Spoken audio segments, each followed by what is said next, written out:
নমস্কার বন্ধুরা, আমি অর্ণা। আমি আমার চ্যানেলটিতে আপনাদের সবাইকে স্বাগত জানিয়ে আজ আমি আপনাদের সামনে পরিবেশনা করতে চলেছি কবিগুরু রবীন্দ্রনাথ ঠাকুরের সুভা ছোট গল্পটি। মেয়েটির নাম যখন সুভাষিনী রাখা হইয়াছিল তখন কে জানিত সে বোবা হইবে। তাহার দুটি বড় বোনকে সুকেশিনী ও সুহাসিনী নাম দেয়া হইয়াছিল। তাই মিলের অনুরোধে তাহার বাপ ছোট মেয়েটির নাম সুভাষিনী রাখে। এখন সকলে তাকে সংক্ষেপে শুভা বলে। দস্তুর মতো অনুসন্ধান ও অর্থ ব্যয়ে বড় দুটি মেয়ের বিবাহ হইয়া গিয়াছে। এখন ছোটটি পিতামাতার নীরব হৃদয়ভারের মতো বিরাজ করিতেছে। যে কথা কয় না সে যে অনুভব করে ইহার সকলের মনে হয় না। এই জন্য তাহার সাক্ষাতেই সকলে তাহার ভবিষ্যৎ সম্বন্ধে দুশ্চিন্তা প্রকাশ করিত। সে যে বিধাতার অভিশাপ স্বরূপ তাহার পিতৃগৃহে আসিয়া জন্মগ্রহণ করিয়াছে এ কথা সে শিশুকাল হইতে বুঝিয়া লইয়াছিল। তাহার ফল এই হইয়াছিল, সাধারণের দৃষ্টিপথ হইতে সে আপনাকে গোপন করিয়া রাখিতে সর্বদাই চেষ্টা করিত। মনে করিত আমাকে সবাই ভুলিলে বাঁচি, কিন্তু বেদনা কি কেহ কখনো ভোলে? পিতামাতার মনে সে সর্বদাই জাগরুক ছিল। বিশেষত তাহার মা তাহাকে নিজের একটি ত্রুটিস্বরূপই দেখিতেন, কেননা মাতা পুত্র অপেক্ষা কন্যাকে নিজের অংশরূপে দেখেন। কন্যার কোনো অসম্পূর্ণতা দেখিলে সেটা যেন বিশেষ রূপে নিজের কলঙ্ক লজ্জার কারণ বলিয়া মনে করেন। বরঞ্চ কন্যার পিতা বাণীকণ্ঠ সুভাকে তাহার অন্য মেয়েদের অপেক্ষা যেন একটু বেশি ভালোবাসিতেন, কিন্তু মাতা তাহাকে নিজের গর্ভের কলঙ্ক জ্ঞান করিয়া তাহার প্রতি বড় বিরক্ত ছিলেন। সুভার কথা ছিল না, কিন্তু তাহার সুদীর্ঘ পল্লব বিশিষ্ট বড় বড় দুটি কালো চোখ ছিল এবং তাহার ওষ্ঠাধার ভাবের আভাস মাত্র কচি কিশলয়ের মতো কাঁপিয়া উঠিত। কথায় আমরা যে ভাব প্রকাশ করি সেটা আমাদিগকে অনেকটা নিজের চেষ্টায় গড়িয়া লইতে হয়, কতকটা তর্জমা করার মতো। সকল সময় ঠিক হয় না, ক্ষমতার অভাবে অনেক সময় ভুলও হয়, কিন্তু কালো চক্ষে কিছু তর্জমা করতে হয় না। মন আপনি তাহার উপর ছায়া ফেলে, ভাব আপনি তাহার উপর কখনো প্রসারিত, কখনো মুদিত হয়, কখনো উজ্জ্বল ভাবে জ্বলিয়া ওঠে, কখনো ম্লান ভাবে নিবিয়া আসে, কখনো অস্তমান চন্দ্রের মতো অনিমেষ ভাবে চাহিয়া থাকে, কখনো দ্রুত চঞ্চল বিদ্যুতের মতো দিক বিদিকে ঠিকরিয়া ওঠে। মুখের ভাব বই আজন্মকাল যাহার অন্য ভাষা নাই, তাহার চোখের ভাষা অসীম, উদার এবং অতল স্পর্শ গভীর, অনেকটা স্বচ্ছ আকাশের মতো, উদয়াস্ত এবং ছায়ালোকের নিস্তব্ধ রঙ্গভূমি। এই বাক্যহীন মনুষ্যের মধ্যে বৃহৎ প্রকৃতির একটা বিজন মহত্ব আছে। এই জন্যই সাধারণ বালক বালিকারা তাহাকে এক প্রকার ভয় করিত, তাহার সহিত খেলা করিত না। সে নির্জন দ্বীপ প্রহরের মতো শব্দহীন এবং সঙ্গীহীন। গ্রামের নাম চণ্ডীপুর। নদীটি বাংলাদেশের একটি ছোট নদী। গৃহস্থ ঘরের মেয়েটির মতো বহুদূর পর্যন্তও তাহার প্রসার নহে। নিরলসা তন্বী নদীটি আপন কুল রক্ষা করিয়া কাজ করিয়া যায়। দুই ধারের গ্রামের সকলের সঙ্গে তাহার যেন একটা না একটা সম্পর্ক আছে। দুই ধারে লোকালয় এবং তরুর ছায়া ঘন উচ্চতট নিম্নতল দিয়া গ্রামলক্ষ্মী স্রোতস্বিনী আত্মবিস্মৃত দ্রুত পদক্ষেপে প্রফুল্ল হৃদয়ে আপনার অসংখ্য কল্যাণ কার্য চালিয়াছে। পানিকণ্ঠের ঘর নদীর একেবারে উপরেই। তাহার বাঁখারির বেড়া, আটচালা, গোয়াল ঘর, ঢেকিশালা, খড়ের স্তূপ, তেঁতুলতলা, আম, কাঁঠাল এবং কলার বাগান নৌকা বাহী মাত্রেরই দৃষ্টি আকর্ষণ করে। এই গার্হস্থ্য সচ্ছলতার মধ্যে বোবা মেয়েটি কাহারও নজরে পড়ে কিনা জানি না, কিন্তু কাজকর্মে যখনই অবসর পায় তখনই সে এই নদী তীরে আসিয়া বসে। প্রকৃতি যেন তাহার ভাষার অভাব পূরণ করিয়া দেয়, যেন তাহার হইয়া কথা কয়। নদীর কল্লোধ্বনি, লোকের কোলাহল, মাঝির গান, পাখির ডাক, তরুর মর্মর সমস্ত মিশিয়া চারিদিকের চলাফেরা আন্দোলন কম্পনের সহিত এক হইয়া সমুদ্রের তরঙ্গরাশির ন্যায় বালিকার চিরনিস্তব্ধ হৃদয় উপকূলের নিকটে আসিয়া ভাঙিয়া ভাঙিয়া পড়ে। প্রকৃতির এই বিবিধ শব্দ এবং বিচিত্র গতি, ইহাও বোবার ভাষা। বড় বড় চক্ষু পল্লব বিশিষ্ট সুভার যে ভাষা, তাহারই একটা বিশ্বব্যাপী বিস্তার।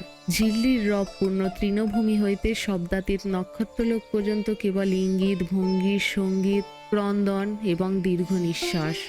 এবং মধ্যাহ্নে যখন মাঝিরা জেলেরা খাইতে যাইত, গৃহস্থেরা ঘুমাইতে, পাখিরা ডাকিত না, খেয়া নৌকা বন্ধ থাকিত, স্বজন জগৎ সমস্ত কাজকর্মের মাঝখানে সহসা থামিয়া গিয়া ভয়ানক বিজন মূর্তি ধারণ করিত, তখন রুদ্র মহাকাশের তলে কেবল একটি বোবা প্রকৃতি এবং একটি বোবা মেয়ে মুখোমুখি চুপ করিয়া বসিয়া থাকিত, একজন সুবিস্তীর্ণ রৌদ্রে আর একজন ক্ষুদ্র তরুর ছায়ায়।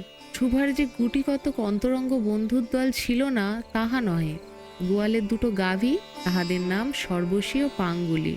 সে নাম বালিকার মুখে তাহারা কখনো শুনে নাই, কিন্তু তাহার পদশব্দ তাহারা চিনিত।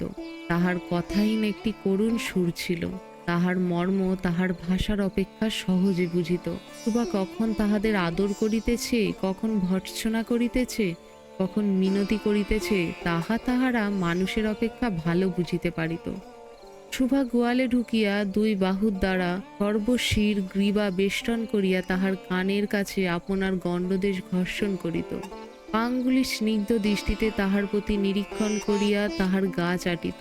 বালিকা দিনের মধ্যে নিয়মিত 3 বার করিয়া গোয়াল ঘরে যাইতই। তাহা ছাড়া অনিয়মিত আগমনও ছিল। গৃহে যেদিন কোনো কঠিন কথা শুনিত, সেদিন সে অসময়ে তাহার এই মুখ বন্ধু দুটির কাছে আসিত। তাহার সহিষ্ণুতা পরিপূর্ণ বিষাদ শান্ত দৃষ্টিপাত হইতে তাহারা একটা কি অন্ধ অনুমান শক্তির দ্বারা বালিকার মর্মবেদনা যেন বুঝিতে পারিত, এবং সুভার গা ঘেঁষিয়া আসিয়া অল্পে অল্পে তাহার বাহুতে শিং ঘষিয়া তাহাকে নির্ভয় ব্যাকুলতার সহিত সান্ত্বনা দিতে চেষ্টা করিত। ইহারা ছাড়া ছাগল এবং বিড়াল শাবকও ছিল, কিন্তু তাহাদের সহিত সুভার এইরূপ সমকক্ষ ভাবের মৈত্রী ছিল না। তথাপি তাহারা যথেষ্ট অনুগত্য প্রকাশ করিত। বিড়াল শিশুটি দিনে এবং রাত্রে যখন তখন সুভার গরম কোলটি নিঃসংকোচে অধিকার করিয়া সুখ নিদ্রার আয়োজন করিত। সুভা তাহার গ্রীবা ও পৃষ্ঠে কোমল আঙ্গুলি বুলাইয়া দিলে নিদ্রাকর্ষণের বিশেষ সহায়তা হয়, ইঙ্গিতে এরূপ অভিপ্রায়ও প্রকাশ করিত। উন্নত শ্রেণীর জীবের মধ্যে সুভার আরও একটি সঙ্গী জুটিয়াছিল, কিন্তু তাহার সহিত বালিকার ঠিক কিরূপ সম্পর্ক ছিল তাহা নির্ণয় করা কঠিন, কারণ সে ভাষা বিশিষ্ট জীব, সুতরাং উভয়ের মধ্যে সমভাষা ছিল না। গোসাইদের ছোট ছেলেটি, তাহার নাম প্রতাপ, লোকটি নিতান্তই অকর্মণ্য। সে যে কাজকর্ম করিয়া সংসারে উন্নতি করিতে যত্ন করিবে, বহু চেষ্টার পর বাপমা সে আশা ত্যাগ করিয়াছেন। অকর্মণ্য লোকের একটা সুবিধা এই যে আত্মীয় লোকেরা তাহাদের উপর বিরক্ত হয় বটে, কিন্তু প্রায় তাহার নিঃসম্পর্ক লোকেদের বেশ প্রিয়পাত্র হয়, কারণ কোনো কার্যে আবদ্ধ না থাকাতে তাহারা সরকারি সম্পত্তি হইয়া দাঁড়ায়। যেমন শহরে একটা আধা গৃহ সম্পর্কহীন সরকারি বাগান থাকা আবশ্যক, তেমনি গ্রামে 2-4টা অকর্মণ্য সরকারি লোক থাকার বিশেষ প্রয়োজন আছে। কাজে কর্মে আমোদে অবসরে সেখানে একটা লোক কম পড়ে, সেখানেই তাহাদিগকে হাতের কাছে পাওয়া যায়। প্রতাপের প্রধান শখ ছিল ছিপ ফেলিয়া মাছ ধরা। ইহাতে অনেকটা সময় সহজে কাটানো যায়। অপরাহ্নে নদীর তীরে ইহাকে প্রায় এই কাজে নিযুক্ত হতে দেখা যাইত, এবং এই উপলক্ষে সুভার সহিত তাহার প্রায় সাক্ষাৎ হইত। যে কোনো কাজেই নিযুক্ত থাক, একটা সঙ্গী পাইলে প্রতাপ ভালো থাকে। মাছ ধরার সময় বাক্যহীন সঙ্গী সর্বদা শ্রেষ্ঠ। এই জন্য প্রতাপ সুভার মর্যাদা বুঝিত। এই জন্য সকলেই সুভাকে সুভা বলিত, আর প্রতাপ আরও একটু অতিরিক্ত আদর সংযোগ করিয়া সুভাকে সু বলিয়া ডাকিত। সুভা তেঁতুল তলায় বসিয়া থাকিত এবং প্রতাপ অনতি দূরে মাটিতে ছিপ ফেলিয়া জলের দিকে চাহিয়া থাকিত। প্রতাপের একটি করে পান বরাদ্দ ছিল। সুভা তাহা নিজে সাজিয়া আনিত এবং বোধ করি অনেকক্ষণ বসিয়া চাহিয়া চাহিয়া ইচ্ছা করিত প্রতাপের কোনো একটা বিশেষ সাহায্য করিতে, একটা কোনো কাজে লাগিতে, কোনো মতে জানাইয়া দিতে যে এই পৃথিবীতে সেও একজন কম প্রয়োজনীয় লোক নহে, কিন্তু কিছুই করিবার ছিল না। তখন সে মনে মনে বিধাতার কাছে অলৌকিক ক্ষমতা প্রার্থনা করিত। মন্ত্র বলে সহসা এমন এক আশ্চর্য কাণ্ড ঘটাইতে ইচ্ছা করিত, যাহা দেখিয়া প্রতাপ আশ্চর্য হইয়া যাইত আর বলিত, তাই তো, আমাদের সুভীর যে এত ক্ষমতা তাহা তো জানিতাম না। মনে করো সুভা যদি জলকুমারী হইত। আস্তে আস্তে জল হইতে উঠিয়া একটি সাপের মাথার মণি ঘাটে রাখিয়া যাইত। প্রতাপ তাহার তুচ্ছ মাছ ধরা রাখিয়া সেই মানিক লইয়া জলে ডুব মারিত এবং পাতালে গিয়া দেখিত রূপার অট্টালিকায় সোনার পালঙ্কে কে বসিয়া। এটা আমাদের বাণীকণ্ঠের ঘরে সেই বোবা মেয়ে সু, আমাদের সু সেই মণিদীপ্ত গভীর নিস্তব্ধ পাতালপুরীর একমাত্র রাজকন্যা। তাহা কি হইতে পারিত না? তাহা কি এতই অসম্ভব? আসলে কিছুই অসম্ভব না, কিন্তু তবুও সু প্রজাশূন্য পাতালের রাজবংশে না জন্মিয়া বাণীকণ্ঠের ঘরে আসিয়া জন্মিয়াছে এবং গোসাইদের ছেলে প্রতাপকে কিছুতেই আশ্চর্য করিতে পারিতেছে না। শুভার বয়স ক্রমেই বাড়িয়া উঠিতেছে। ক্রমে সে যেন আপনাকে আপনি অনুভব করিতে পারিতেছে, যেন কোনো এক পূর্ণিমা তিথিতে কোনো এক সমুদ্র হইতে একটা জোয়ারের স্রোত আসিয়া তাহার অন্তরাত্মাকে এক নতুন অনির্বচনীয় চেতনা শক্তিতে পূর্ণ করিয়া তুলিতেছে। সে আপনাকে আপনি দেখিতেছে, ভাবিতেছে আর প্রশ্ন করিতেছে এবং বুঝতে পারিতেছে না।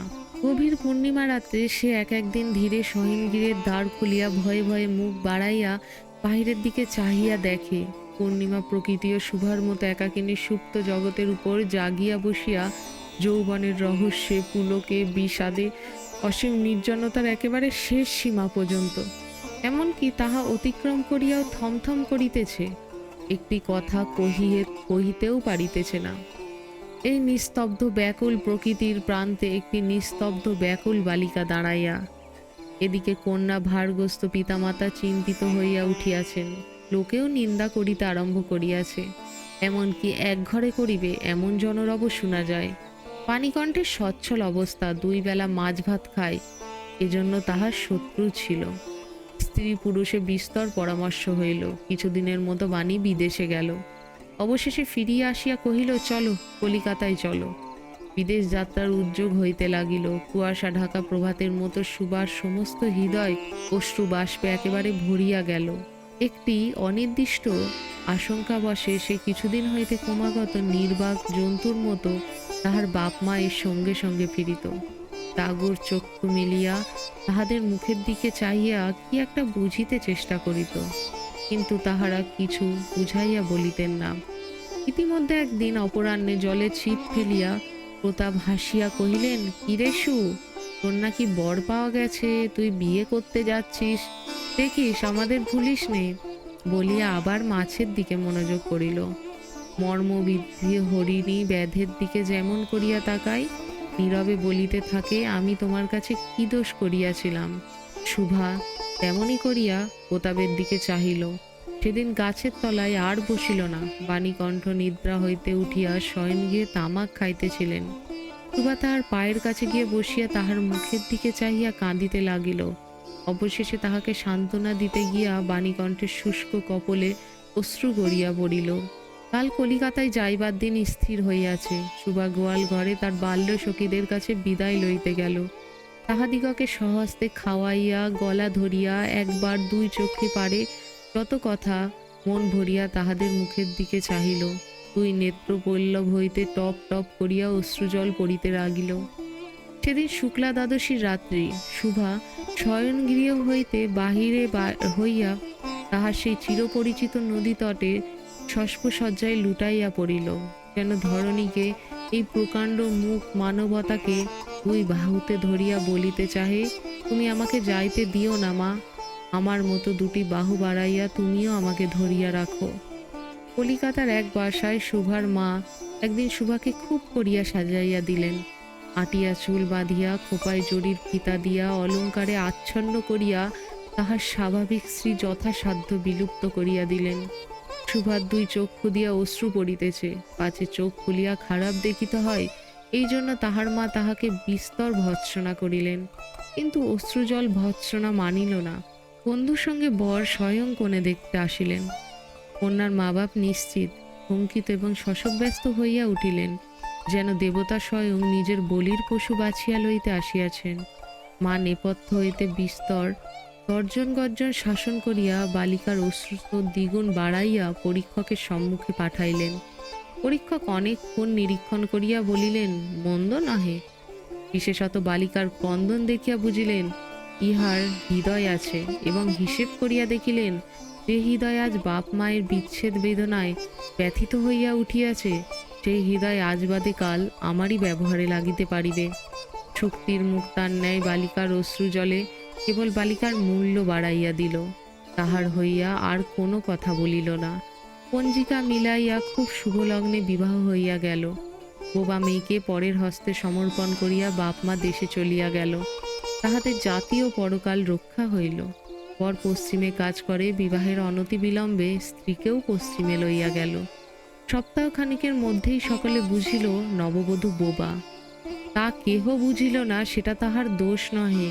যে কাহাকেও প্রতারণা করে নাই, তাহার দুটি চক্ষু সকল কথাই বলিয়াছিল, কিন্তু কেহ তাহা বুঝিতে পারি নাই। সে চারিদিকে যায়, ভাষা পায় না। যাহারা বোবার ভাষা বুঝিতেও সেই আজন্ম পরিচিত মুখগুলোও দেখিতে পায় না। বালিকার চির নীরব হৃদয়ের মধ্যে একটা অসীম অব্যক্ত ক্রন্দন বাজিতে লাগিল। অন্তর্যামী ছাড়া আর কেহ তাহা শুনিতে পাইল না। এবার তাহার স্বামী চক্ষু এবং কর্ণেন্দ্রিয়ের দ্বারা পরীক্ষা করিয়া এক ভাষা বিশিষ্ট কন্যা বিবাহ করিয়া আনিল। আজ আমি আপনাদের সামনে পরিবেশনা করলাম কবিগুরু রবীন্দ্রনাথ ঠাকুরের ছোট গল্প শুভা। ভালো লাগলে একটি লাইক করে দেবেন। সবাই ভালো থাকবেন, সুস্থ থাকবেন।